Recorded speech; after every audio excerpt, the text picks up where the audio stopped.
Hi guys! Ngayon po ang ipinipinta po natin ay 22 by 25 inches na canson paper. Kaya guys, parang may guldo. O parang hindi sakto yung sukat niya. 22 by 25. So dapat talaga guys is 22 by 30 siya. So yung 5 inches guys ay kinat ko dahil medyo nalukot kasi guys yung bandang dulo. Kaya ginunting ko na lang para magamit ko ulit. So, iniisip ko kasi guys na wag na lang gamitin itong canson paper na to. Pero, naisip ko na okay dito yung ating metallic, crystal, or stones na ganito.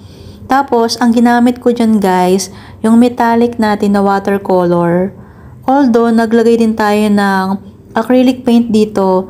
Pero, karamihan na ginamit natin dyan ay yung ating metallic watercolor na minsan ko palang nagagamit guys yon.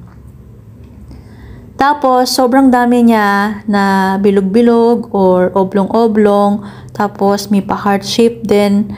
So, ito guys ay parang nag-eksperimento lang ako kung ano bang kulay yung ating ilalagay. And after kong ma-blend na yung pinaka primary or pinaka first coat natin, naglagay ako ng texture.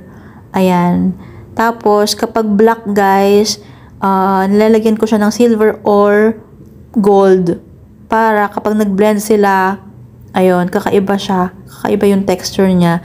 And ang maganda guys sa canson paper, kusa na magsasanib or maghahalo yung kulay. Kasi, yung pinaka texture niya ay para siyang sponge kasi manipis na sponge. So, yan, gumawa tayo ng violet, may turquoise din, may blue, ayun. Sobrang parang candy lang yung ginamit natin na kulay, pastel color, at ang kailangan natin guys dyan talaga, mag-combine talaga yung parang magkakapatid na kulay sa isang stone. So, let's say for example, kung violet siya, meron siyang color pink, pwedeng lagyan ng konting blue, tapos color white para maging light sa dulo. So, ganun guys, para merong kinang or merong kislap doon sa mismong bato. Ayun. Guys, itong artwork na to ay iba't ibang klaseng shape din ng bato na ang gawa ko dyan, parang dapat nakatungtong yung mga bato dun sa mismong isang bato. Parang ganun. Ayan, yun naman ang light pink. Ang light pink, guys, medyo hindi siya sobrang makulay kapag first coat. Pero once na matuyo na siya, at nilagyan natin ng second coat, mas lulutang yung kulay niya, lalo na metallic. Sobrang kintab sa personal. Marami na rin guys nag-inquire dito pero hindi pa siya nasosold. Meron nagpa-reserve nito pero sa Sunday pa malalaman kung mag-go siya. Ayun. Tapos guys, ang pinakamaliit na nagawa ko dito ay 12 by 9. Yun yung una kong art piece na nabenta natin ng 4,000. 9 by 12 inches lang siya and without frame. Ayun. Yan guys, yung kagandahan ng gold tapos black. Kung makikita nyo, nagko-combine sila yung black natin and gold kasi nga parang sponge or parang kumbaga kung napapansin nyo yung yung busal ng tawag dun sa patola, English ng patola, ridge gourd. Yun, parang ganun yun guys, na manipis. So, ayan ang ating parang yellow and konting red, ng konting red lang, para medyo light orange lang siya. Tapos, para siyang para siyang mustard yung kulay niya. Ayun. Ang gawa ko dyan guys, yung nasa side, medyo nilalagyan ko siya ng dark color.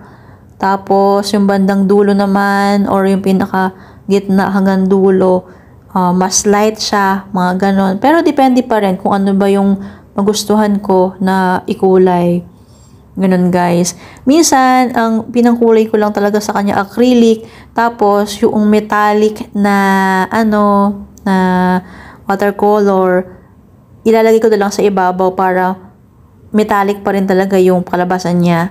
So, katulad niyan, medyo naglagay tayo ng konting brown or yung metallic natin ay pwedeng lagyan natin ng color yellow, yung kulay brown, ganon. Yun guys, ang maganda dito sa gamit ko na watercolor ay sobrang matipid, sobrang tagal mong gagamitin, sobrang sulit yung ating mga colors. Kasi, kapag watercolor kasi naman talaga, guys, tawag dito, yung kanyang lagayan, sobrang nipis lang niya, pero siksik yung kulay niya.